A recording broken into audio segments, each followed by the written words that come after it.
and welcome back to another edition of the Change My Mind podcast. I won't change my mind because I don't have to, because I'm an American. Yes, you are, and I'm Wesley Sykes, and to the other side of the ether is the hella to my Captain Carter. It's Mr. Nicholas J. Eskfryer, animated heroes for hire. Yeah, it's been a while since we got What If, and it took you and I a second to get on this train, but Finally got around to it. Looking forward to chatting about this with you today. Yeah, this should be a good one. And of course, Nick already mentioned it, but we'll be discussing the 11th season of MCU Disney Plus television. It's season 2 of What If, I guess starring Jeffrey Wright. There's a bunch of other people. I'm not going to go through it all because there's so many bit players and people who do multiple voices. So when we get to the cast and crew of that, that's going to be a little bit light there. But we'll get to that in a little bit. But a little bit of an intro question, Nick. Have you followed any of this Miami alien story that happened? I think it kind of broke last week, but it might have happened over New Year's. Not beyond what you've shared with me, but it does seem like an odd one for sure. Yeah, you're deep into the numbers, crunching numbers, putting together the daily grinds there, the daily bets of for DK there. So your head's in the right place because this is just like a crazy story. There's no need to be bogged down by this, but this enamored me as someone who loves the paranormal here. So again, I think that this happened at a Miami mall. I think it happened New Year's Eve, New Year's Day. But again, everything kind of broke last week. But there was like hundreds of cop cars, like huge, like could seemingly felt like thousands from these videos, these aerial shots of cop cars in response to this Miami mall where there was apparently, the official story is that there was this huge kid riot, kids with sticks and weapons kind of going against each other in like a big brawl type scenario. But firsthand accounts and people who were there have gone onto social media, TikTok, Twitter, whatever, and saying that there was like anywhere between a 6 and 10-foot alien sighting. Where this thing didn't move, but it kind of like phased to different places, if that makes sense. So think of like almost how like Ghost moves from Ant-Man and the Wasp. Okay. Kind of like that when I say phased, Yeah. And they're also saying that like it was something to do with phones, like they're reacting to like electrical noises. The internet was down in the area for like a long period of time. It's a crazy story. And I wouldn't even, be so inclined to believe it. But you would think we would see video of the fight. If there was fights or anything, that's like what kids do. They all videotape everything they do, Yeah, that's actually an excellent point. That's where I create the shadow of doubt. Mm-hmm. I think it's a pretty reasonable reason to doubt that this was actually like a kid fight or whatever. At least we're not being told the real story. Maybe it's not aliens, but there was something else going on there, which was weird too, because again, the internet being out is a whole different, brings into a whole different line of questioning there. And as with any paranormal sighting, whether it's Bigfoot or aliens or the Loch Ness Monster, you get some blurry footage of what people are saying was this like big creature walking outside. I don't know if it's like the promenade, like the front entrance of the mall. And it's hazy aerial footage, and it's all highlighted and kind of enhanced, so you can kind of see it better, but it's all pixelated at the same time. It's nothing definitive, but it's a very weird story nonetheless. Yeah, the only thing, my only pushback on the alien angle of it is it just feels like too convenient that like now we're starting to get all this stuff out there. Like now they want themselves to be seen, but again, but maybe that's just because the government's kind of blown the lid off of that. I don't know, but either way, I am on the same side of you in the sense that this doesn't smell right. What we've been something doesn't add up there, and give it a good search on Twitter or X or whatever it is. It was trending for a while there, so you'll pull up a whole bunch of videos and stuff like that. So definitely check that out. No, that's about the only trending news that we have, though. So that'll be the intro question.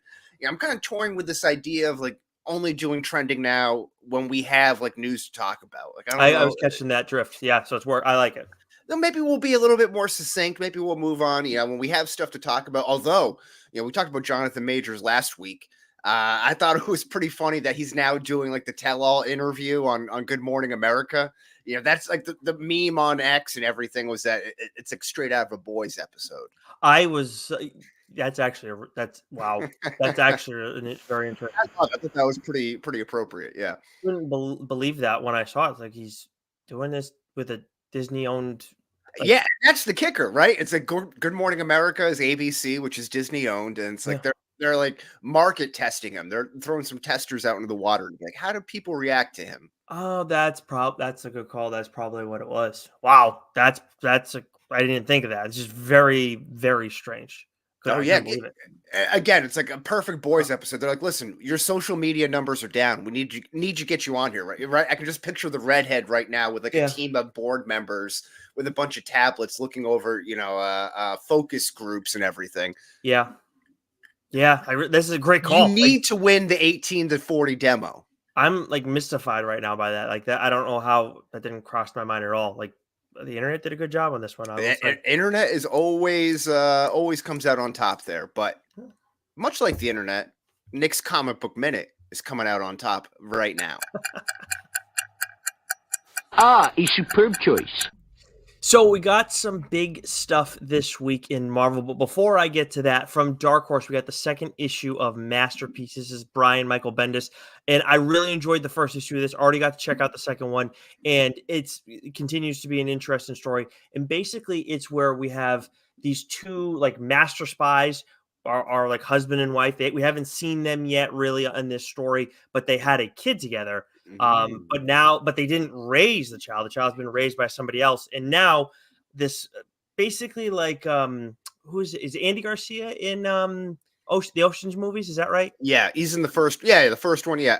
So it's basically as if Andy Garcia is now going after trying to recruit the heist maker's kid and have him work for them because she's also a Ah. genius. So it's been Mm. and then we're seeing other people kind of thrown in the mix. So it's been interesting.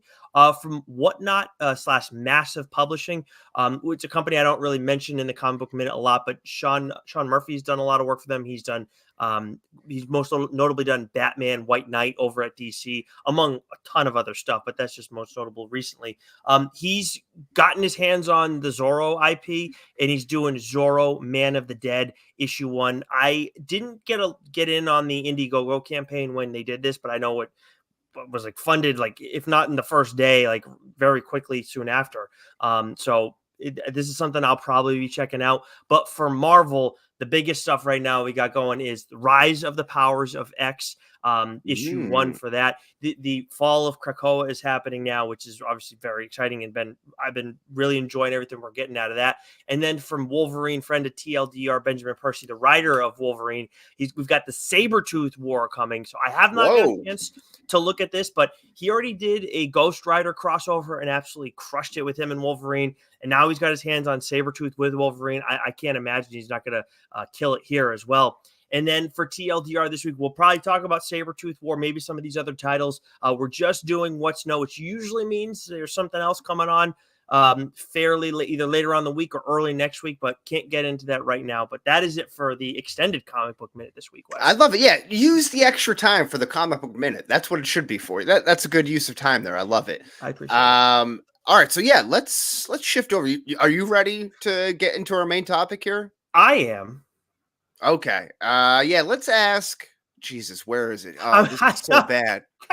I knew you were going for. Yeah. Tommy, are you ready for the main topic? All right, now let's go get him. Okay, just one more time. I couldn't hear that.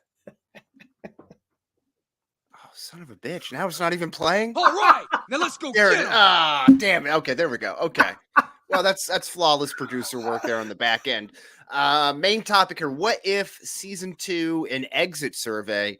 Nick, what is the synopsis of what if here? That's a big question. Exploring pivotal moments from the Marvel Cinematic Universe and turning them on their head, leading the audience into uncharted territory. Uncharted. Oh, okay. Uncharted? Uncharted territory. Okay, yeah. I always Yeah, get that huh? mixed up. Anyways, what do you got for the cast and crew? Well, this is directed by Brian Andrews and Stephen Frank, written by A.C. Bradley and Matthew Chauncey, starring Jeffrey Wright as the Watcher. And that's about a bunch of other voices that come in there too, some of the real actors too, but that doesn't really matter. This is a lazy episode. Mm. But we do have the episode rundown though. So what 9 episodes. What were the names of all these? And the So IMDb scores. If you we got What If Nebula joined the Nova Corps. That got a 7.1 out of 10. Peter Mm, Quill attacked Earth's mightiest heroes, 7.4. Happy Hogan saved Christmas, 6.9, which is the lowest episode on IMDb, and I would say that's poor appropriate. Happy. We'll get to that later.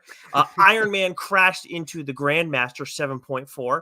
We also got a 7.4 for Captain Carter fought the Hydra Stomper. Mm. Then we got Corey reshaped the world, 7.8 out of 10.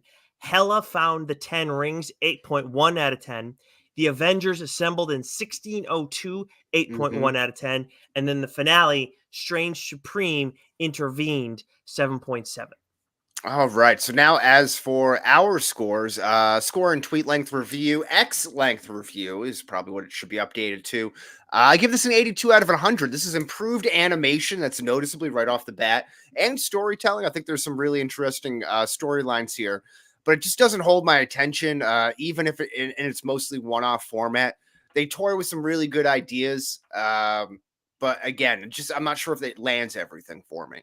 So we are in the same neighborhood. Our usual separation in scoring, 5 points apart. I gave this an 87 out of 100. Produced some much better stories, and the animation took a surprising leap. Some of the what if questions, though, still make me scratch my head. That's fair too. We'll talk about that a little bit as well. But let's dive right in, shall we? Did you watch any of the episodes during the daily release dates? I believe that was over the Christmas break there. No, I And if didn't. so, what did you think about that release format? I apologize. No, I did not. But I did. Okay. I do appreciate the. I think it was a good move. As much as I didn't take advantage of it. Holiday season's obviously tough for everybody. Mm-hmm. It had a little extra stuff going on personally this year, but I think it's a smart move. Don't make you. This is not something like as much as it was good. I don't think after the first season and how it was kind of polarizing, you couldn't go and make this like a weekly thing by any stretch.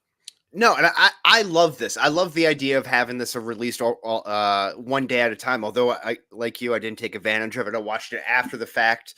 But I think for someone who is off on that Christmas break, a high school kid, maybe a college kid, younger than that, having something that you can kind of look forward to every day. I think that's kind of cool. It's a little bit like a Christmas gift in its own right. Yes, it is. And you're absolutely right. Like that has to be who they're doing it for. Not only do you not want to have it be weekly releases like it was before, where things kind of struggled. Now you have the kids who are more likely going to be make up the majority of your audience for this specifically because it's animated. Now it's giving it to them nice and easily in a faster manner than weekly. Yeah, absolutely. Well, how about a favorite episode? Favorite episode here. Maybe we can just go full rankings if you got them.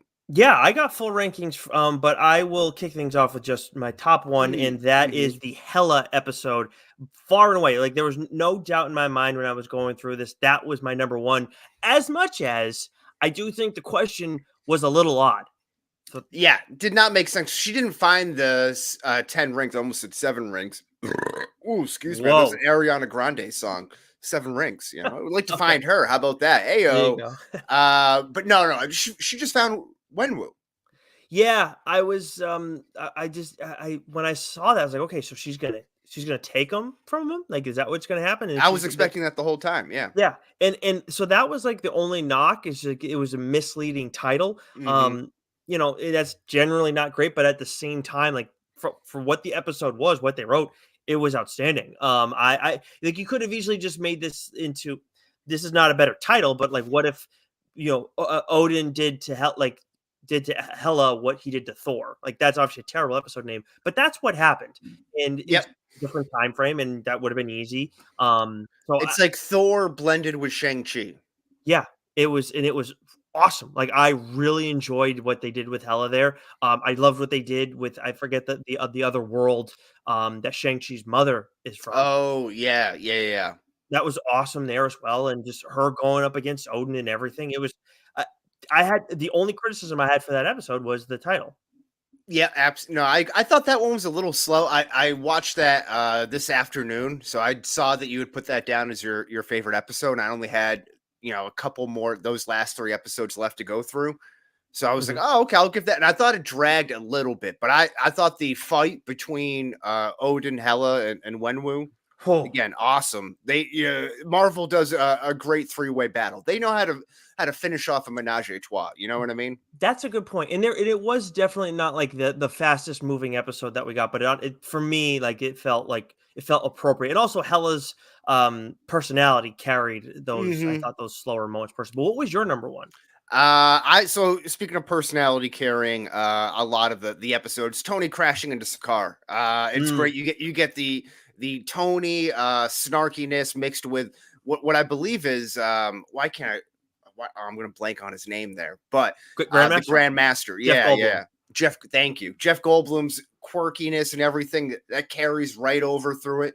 I loved all that. You get a good battle race, death race there. So I thought that carried a lot of cool things to it. And you also get Korg. There's a lot of comedic relief in there between the three of them. So I like that one the best. I also like Peter Quill versus the 90s Avengers. Earth's Mightiest Heroes, but it's essentially Howard Stark, it's Captain Carter, it's Ant-Man, but the father there, Hank Pym, and then Bill Lawrence, is that his name? Bill Foster. Bill Foster. Yeah. Lawrence Fishburne. Yes. Yeah. Oh, that's okay. That's where I'm going there. But they have all that, it's very cool to see all of that happening. All right. With, seeing that old group kind of get together. And of course, the story with Peter Quill and Ego is really interesting too. So I liked that a lot. Those are probably my top 2 episodes, but that's fair. You have a least favorite episode. Oh, yeah. It's not even fucking close. Oh, okay. After Happy Hogan Saves Christmas. Happy Hogan Saves Christmas. I don't like. I get like Christmas episodes. It's going to be like kitschy and whatever. I'm totally fine with that. But I didn't get it. Like, why are we trying to make Happy a thing? And then I was getting more annoyed as we went along with it. Like they kept trying to make Happy a thing in the Captain Carter stories and whatnot. Yeah.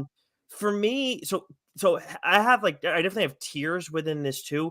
Happy stuff is like in its own tier at the bottom. Like it's not even close. Then in the next tier at number 8 is Captain Carter Part 1, but it was good. It was solid. I had no issue with it. Like the biggest knock I really had with it is like you have to have watched the previous season to watch this. And I always thought kind of the point of What If, including the comics, is it's not that. So yeah, that was a big knock on it for me as well. Right. But I did like Black Widow a lot in this. I thought Lake Bell did a really job with that character. We'll talk about that more later. And then number 7, again, in that same tier is Captain Carter Part 2. The problem, and I love the idea of going throwback and everything, and that's fun.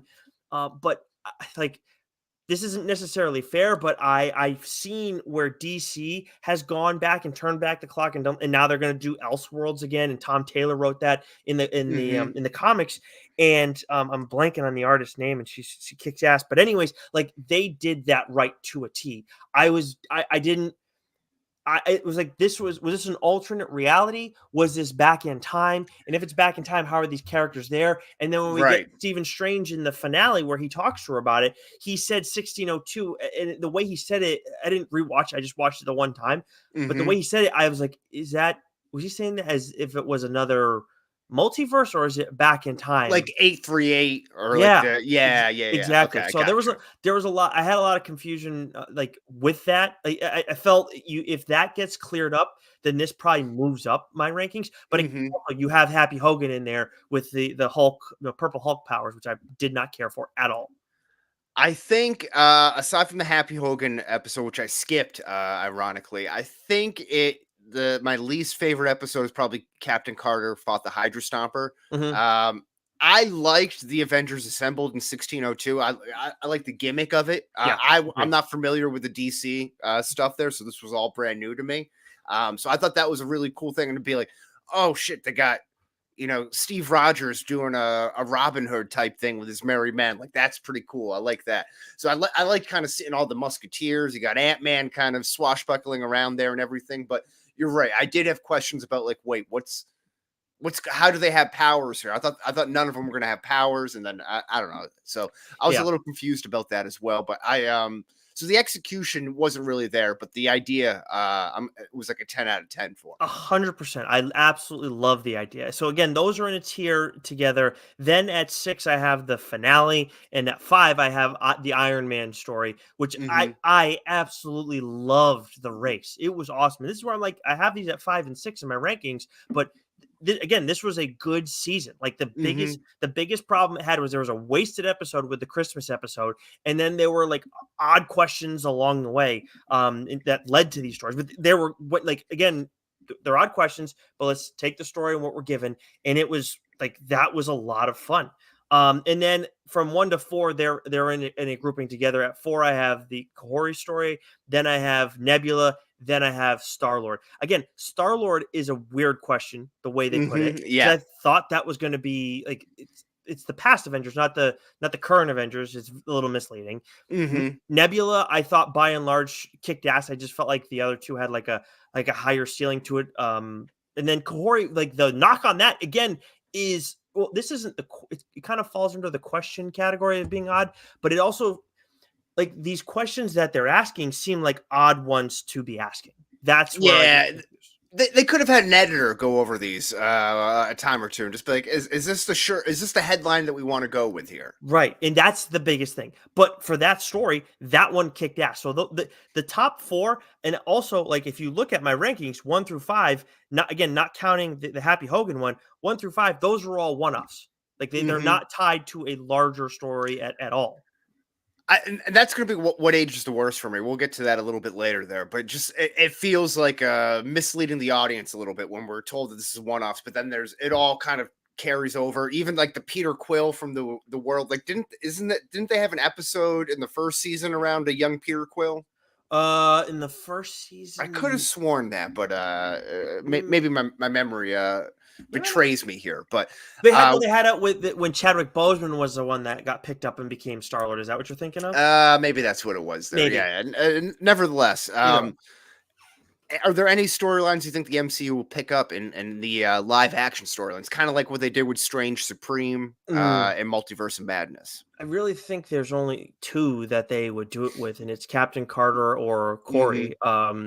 So with Carter, they did set it up where they could leave her alone, but they've also invested so much time in her. We've already seen her in some capacity, and I got no problem with seeing her thrown in the mix. And I think with Corey, like like you again, that was the oddest question just because of like it's such they're creating a new superhero in this, which again, I She was completely brand new, right? That was going to be my question, just brand for new. this, right? Yeah. Brand new, and I love the addition. I thought she was a very welcome addition.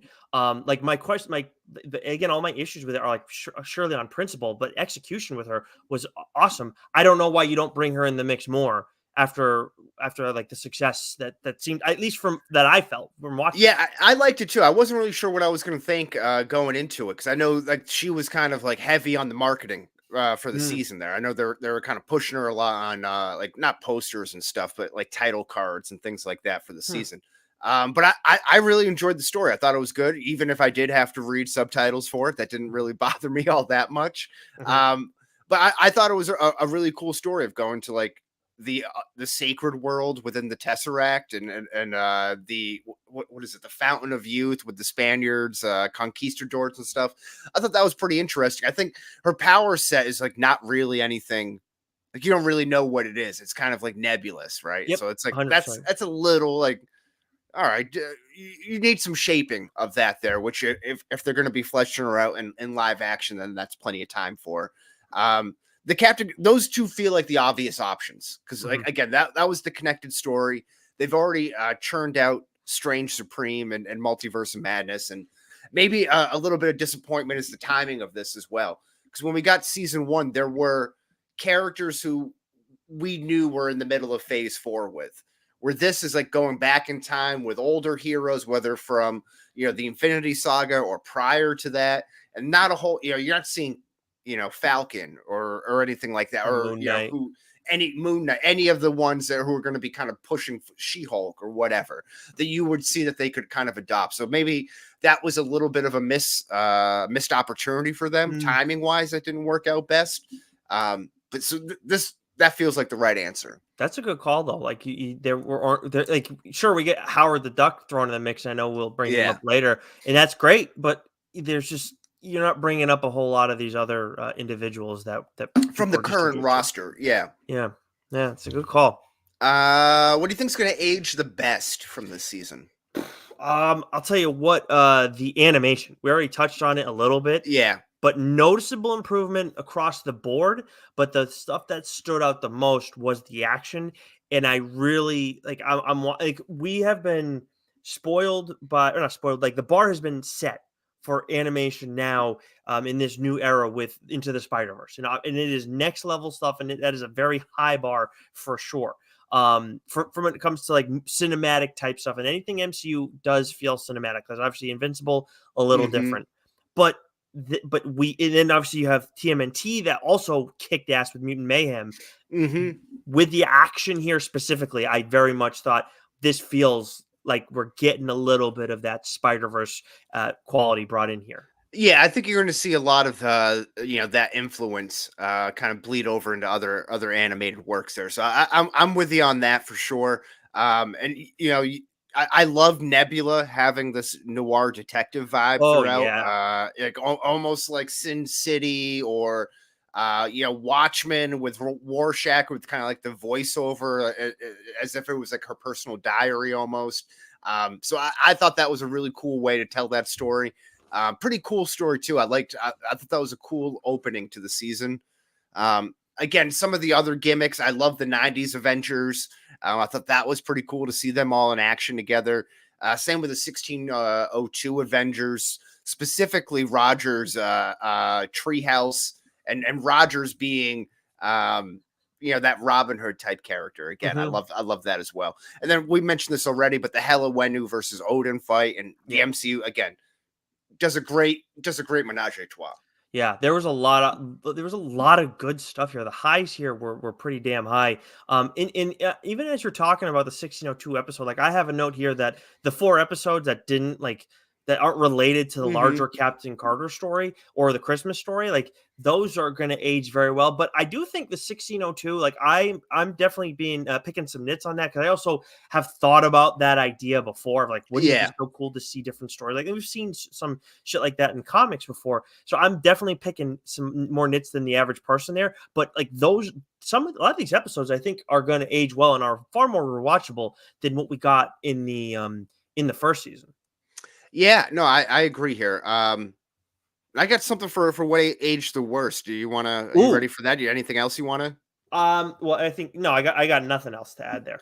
Okay, so for what aged the worst, kind of building off that conversation about the timing that we were having. There's nothing. They're not really using anyone from the current roster in this to kind of give you hope as a springboard for like a crazy idea or something.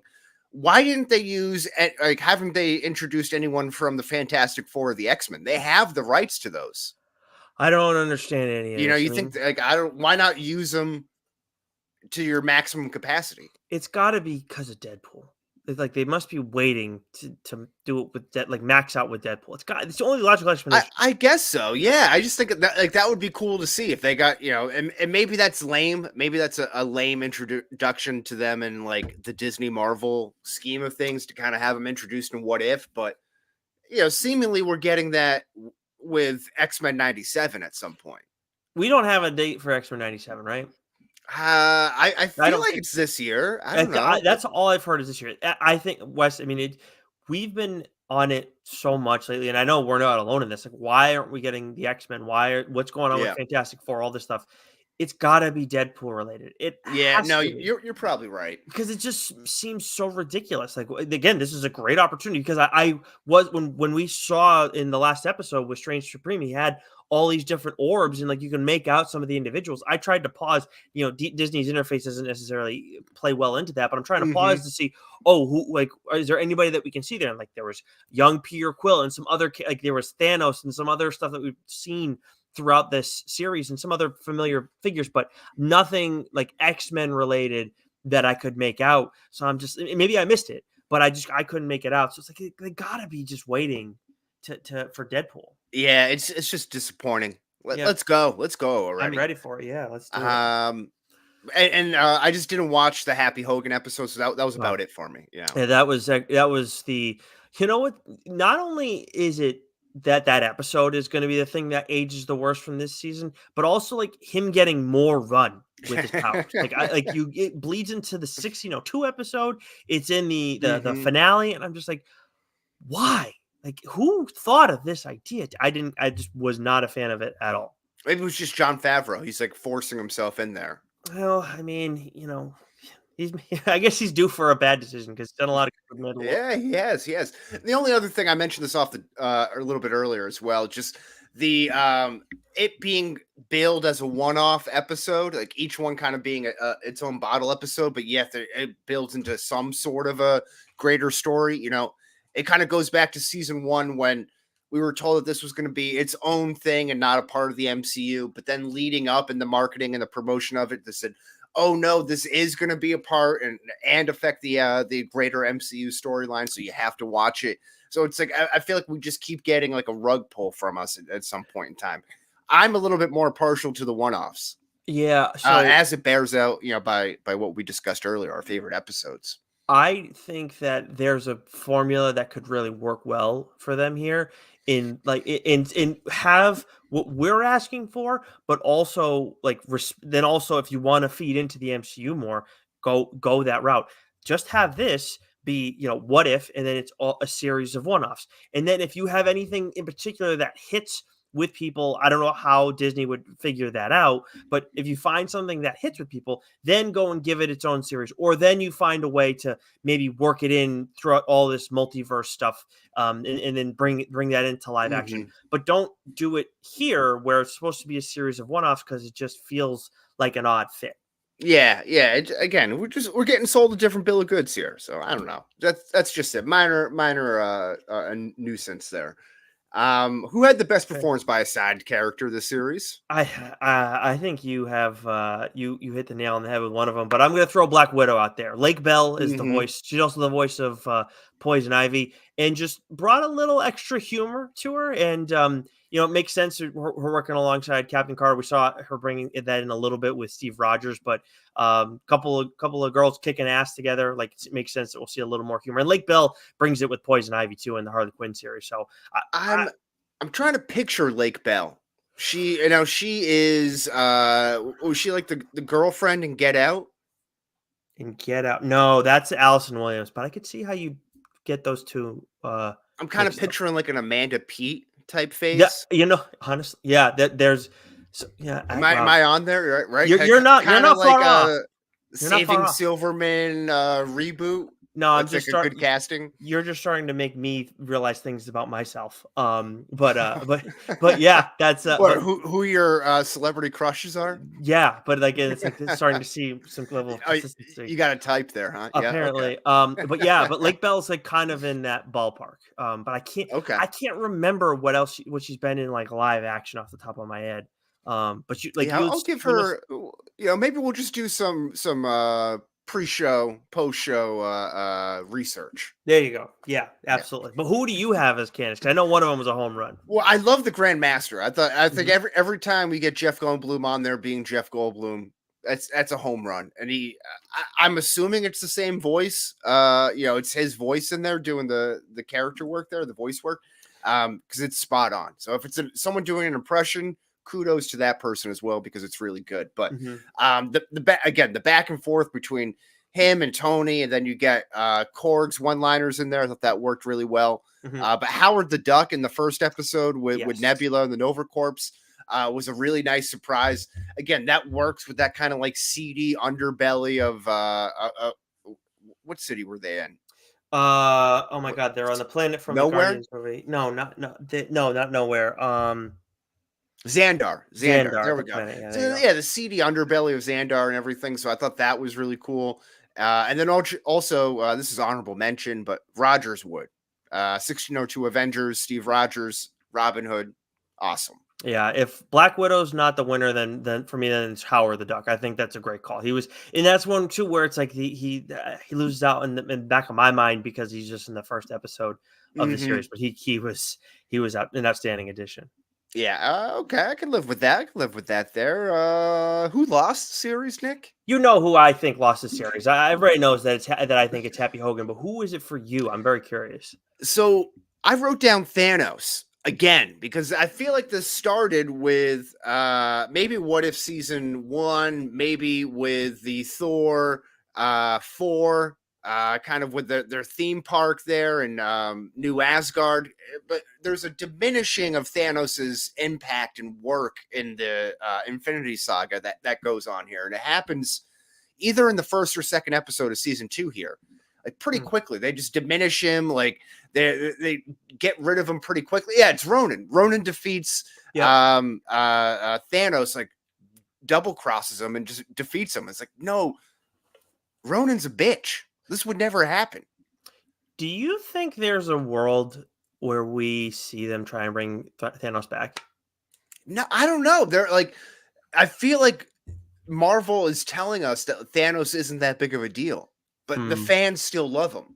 Yeah, I mean, it's not unprecedented for them to bring him back in the based just on comics alone, but also like you're right. It seems like they're trying to downplay him a little bit, which is an interesting move. I mean, there are people there's certainly characters in Marvel that are stronger than him, but I don't know. Yeah, no, but at least for the MCU lore, I will grant Yeah. you that there's like better villains, stronger villains in the comic book lore, but that's what everything built up to. That's where they've had the most success. Like you should kind of have him on like a Mount Rushmore kind of pedestal, right? There should be like, why would you go and disrespect the thing that worked for you so well before? I don't Yeah. understand. You Yeah, know, so I don't know. That just felt weird to me. But Y- I can't be upset with Happy Hogan too, because poor Happy got some bad runtime here. Yeah, I will say they did in the finale. Thanos got snapped by Killmonger, That's and right. I thought Yeah. I liked that. I thought that was pretty awesome. Yeah, and what, just anyone can wear the Infinity Gauntlet now? You know? Apparently, and then they pull like an Indiana Jones on him. He's like like Killmonger took out Thanos. All right, we weren't going to beat him, and then we just take Killmonger out of the suit and we're fine. So, Mhm, mhm. but yeah, he definitely took. You can't give him an L. He took out Thanos. So I don't know. Anyways, it's happy for me. Okay. All right here. So, who won the movie, Nick, So or the series? it's for me, it's far and away Hella. Because not only does she get her own episode where she kicks ass too, but then she has her moment in the finale as well. And I feel like, oh no, and then she was in 1602, but she got roasted real quick. But for me, I like Hella. Obviously she's in the best Thor movie of them all, but Mhm. she's a real fucking badass. But to me, like, you just showed that we have this character who was pretty one dimensional in Thor Ragnarok and was great, and then you go and try and expand on her a little bit and build that relationship For with her and her sure. father. And they did a really good job with that. And if it's not her, then it's probably Corey and whoever came up with that idea, because that was like a surprising success because it came out of left field. Mhm. Yeah, I won't argue that too, because and those are like two of the stronger through points, right, of the storyline there. If I were to pick again just one episode, I thought Nebula did a great job in that first one. That really won me over. But yeah, it's hard to deny Kahori or geez, why am I blanking on Hella. Hella there? But hey, wait a minute. I just thought of a better way to put the Hella headline. So again, I get you're trying to tie in the 10 rings, but Hmm. what if Hella was given a chance at redemption? Just like Thor was. Oh. It's simple. Yeah, So I there we mean, go. That's why you're paid the big bucks, my man. and again, that's probably not the final product, but I just feel like that paints a better picture. And then it doesn't matter that she lands with the 10 rings. Like, you get it. Well, like, people are going to figure that out from there. But anyways, but yeah, again, that's my biggest gripe for that episode. I'm doing fine. Okay. All right there. So that just about does it though. But with an 87 and an 82, it's a CMM aggregate score of, let me see, quick math, 84 and a half. Bingo. Look at Oh, you. look Look at at that that, huh? mental math. Wow, I'm 84 and a impressed. half. I'm getting there. So that gives it a tie for 27th in our CMMCU rankings with Guardians of the Galaxy Volume 2. So, Hmm. and then also just behind Shang-Chi and just in front of Miss Marvel, Iron Man 3, and Moon Knight at 83 and a half there. So, yeah, decent company. Definitely an improvement. Marvel's What If Season 1 was 37th with an aggregate score of 78 and a half. So, they definitely moved up, bumped up the quality there and bumped up our rankings as well. Yeah, and you could argue like when we did our retcon, we didn't have as much wiggle room to like move stuff up and down. But looking Hmm. back on it now, again, like after seeing this, that you could argue that should be a little farther down. Maybe at least on my Yeah, half. yeah. But Well, there's always we can always do a retcon for MCU scores 2024. yeah, and we could and maybe we'll reach out a little bit farther this time around. But that's a conversation for another day. Yeah. Well, we need content here, so we can stretch this out any way we see fit there. That's But true. time to get the tickets because the train is leaving the station, ladies and gentlemen. Choo choo, bitches. All right, Discharge Depot. Nick, what'd you do this weekend? So I've been binging the current, I guess, kind of recently completed Moon Knight run because now we're getting into the vengeance of Moon Knight after his passing. So there's a whole lot Hmm. going on there, which is a bit of a spoiler for me, but at the same time, like that's on me. That's my own fault. But I have said before, like that it was I stopped after like 10 issues. And again, there was a few different influences there, and I really regret not staying on top of it because after rereading it, I've really enjoyed it, and it's been really well done. And I think that like now with all this street level stuff that's going to be coming along, and also with Daredevil, we're hearing them mention Devil's Reign, which is a Hmm. recent comic book event. Like recent, we're talking, I think it was early 2023, if not. Yeah, I think it was early 2023, and it was awesome. Like I very much enjoyed it. Chip Zdarsky wrote that.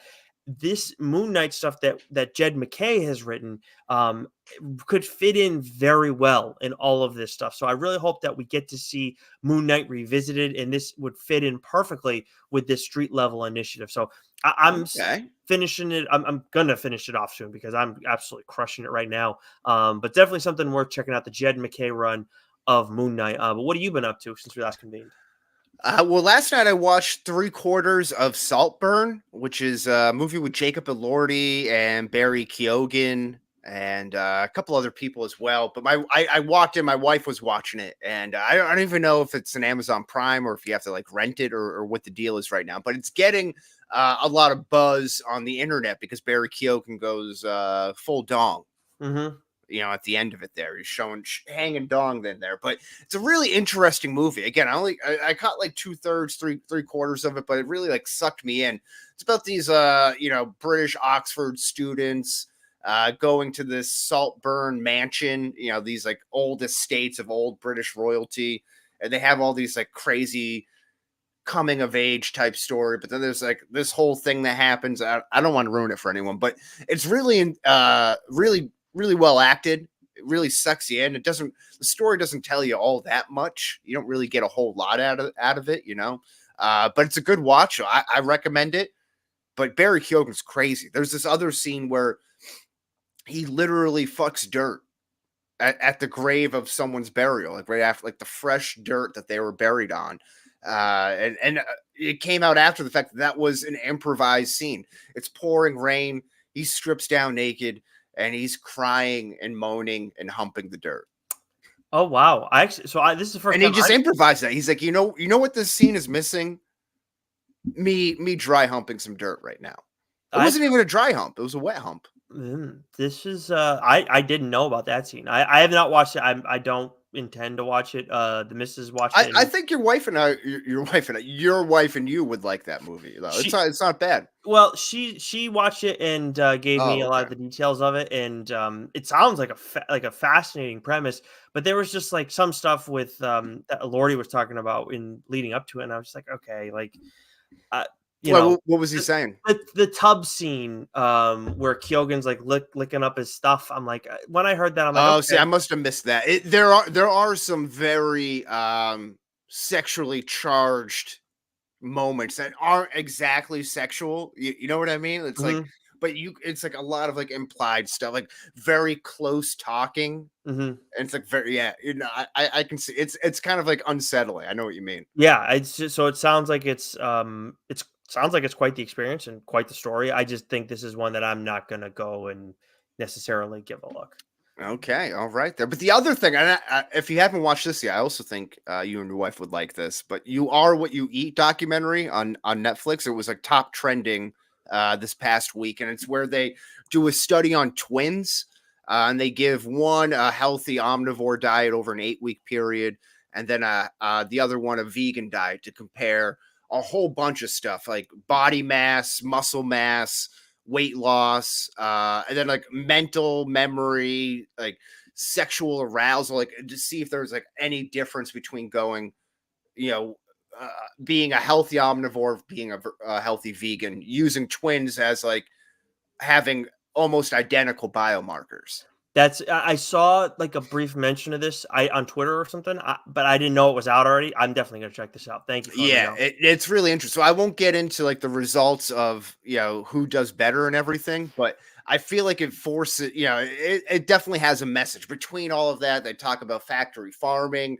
and just how bad meats are for the body and everything. And a lot of misinformation that goes on, and I don't necessarily buy. I don't think meat's bad for you. A lot of it feels like maybe you can tell me this after the fact, but they confuse processed meats and then with meat overall. So they'll have like an expert on there saying like processed meats, like deli meats, sausages, bacon, things like that, um, are inherently bad for you, and they're like Mhm, carcinogenic, and they can kill you.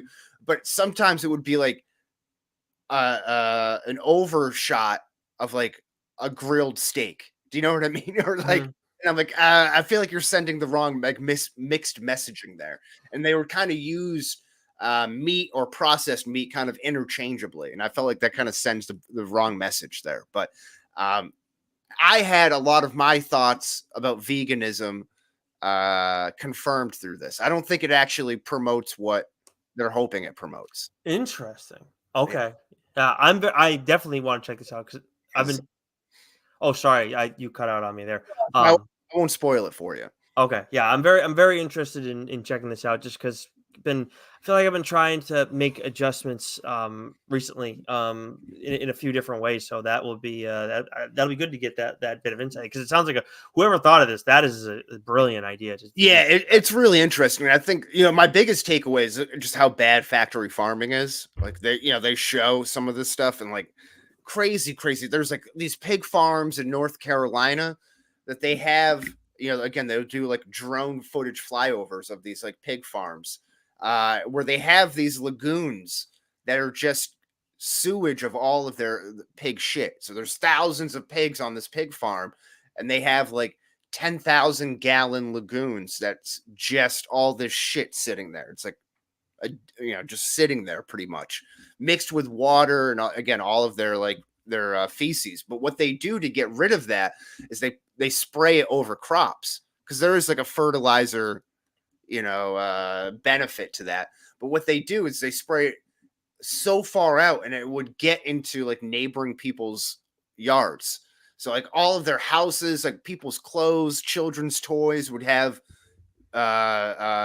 pig fecal matter like all over them. And there's a huge lawsuit that came out from it. They won like millions of dollars because of it. But that. like the things that you're just not as aware of your food chain as you think you are. You know what I mean?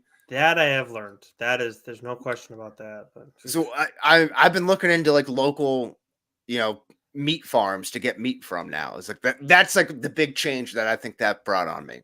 hmm, There's that's one in Dartmouth, actually. interesting. Yeah, I was not aware of that. I wasn't either. I figured Westport would Probably. have one. Probably. How's the pricing comparatively? Like, do you know that yet? Well, yeah. So I was looking at that one. It's like It's more expensive. It's definitely more expensive. Some of the stuff you could order like individually. I think the highest cut of steak that I saw was like $34 a pound. I think that was the beef tenderloin. Hmm. But most of it's like low 20s or high teens or something per pound, which I don't think is crazy. Hmm. You can get subscription services. They do like Oh, eggs, chicken, lamb, pork, and you can kind of like mix and match what you get I'll have to look and into get that it too. delivered like I think once a month or every week. I'll have to look into that. There's definitely they gotta have that some up up there by too. you too. I'm Yeah, sure. it's gotta be. Yeah. But yeah, farmer talk on No, but Dynamite. I'm telling you, you watch that documentary and you're suddenly like, ooh, you're Mm. just grossed out by it because you don't think about it. Even like the grass fed stuff, even the stuff that's labeled, well, is like workarounds. It's like Hmm. stretching of the legal speech. Interesting. Yeah, I need to watch this. Need to make sure I watch it tonight. Honestly. Yeah, it's a 4-part series, so it's like most Netflix documentaries. Like they stretch it out a little longer than it has to be. Oh, because there's one too that's on what do they called it? Like it's on. Lauren watched it, and I actually caught glimpses of it.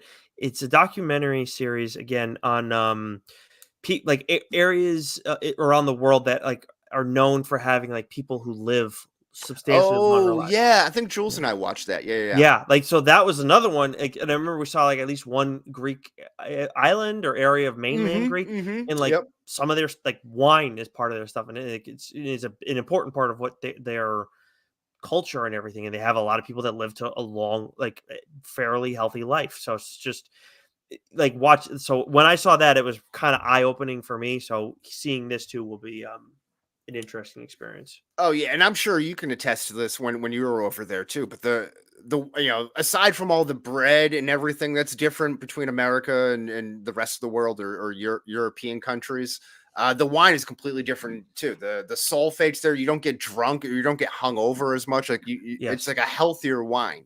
Yes, I mean, obviously, I was on my honeymoon, so obviously we're going all out, and I don't think But I I was able. think you can go the extra mile and then not feel as bad as Yeah. you would like a night out in America or So whatever. not I did not ever feel hungover ever, Mm-hmm. and on top of that, Wes, I have I'm lactose intolerant, and I over there Mm-hmm. didn't hold back, and I brought a bunch of like lactate pills to help me out because obviously that works wonders. I didn't need to take them once, Mm-hmm. and I Yeah, gained that's good. I gained 3 pounds while I was there for 2 weeks, and I didn't hold back in anything, and I only gained three Not pounds. not too shabby. I know, right? So that It's definitely tells crazy. you. And usually you hear about people losing weight too. I'm sure you're on more of a relaxing, honeymoon vacation. But Yes, people go to Europe, walk everywhere and everything. So with 100%. that on top of it too, for sure. There. Yeah. Side note though, lactate pills. They need to come up with a better name from that because now I'm in like parent mode and I just think of lactating boobs. Uh, And it's mm. like, I gotta take the lactate pills because my nipples are milking. Yeah, I see. Yeah, I see how that could be a little confusing there. They need to come up with a better name than that. You think that's not on purpose? Maybe they just want boobs on the mind.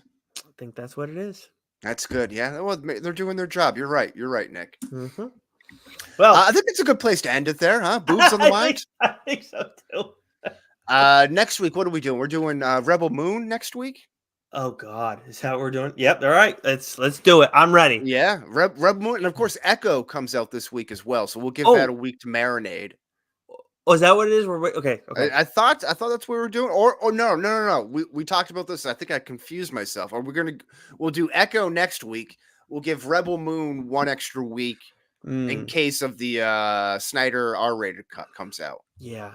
Yeah. But We'll see. maybe not. Maybe we're still going to be waiting for that. That's fine. But I am excited to watch Echo because they've really turned. I feel like they've really taken a turn in the marketing. Like it's been consistent, but I just think that they've somewhere along the way they've twisted things around to really. I feel like the public opinion set expectations pretty high, and I think Vincent D'Onofrio has really been an important part of that. Yeah, absolutely. I saw some YouTube video that was saying that that that Kingpin is gonna be set up to be the Thanos of the street level Marvel stuff, which is Again, maybe that's just, savvy talk for promotion and to get everyone excited. Like, how dare they invoke Thanos' name, But, Mhm.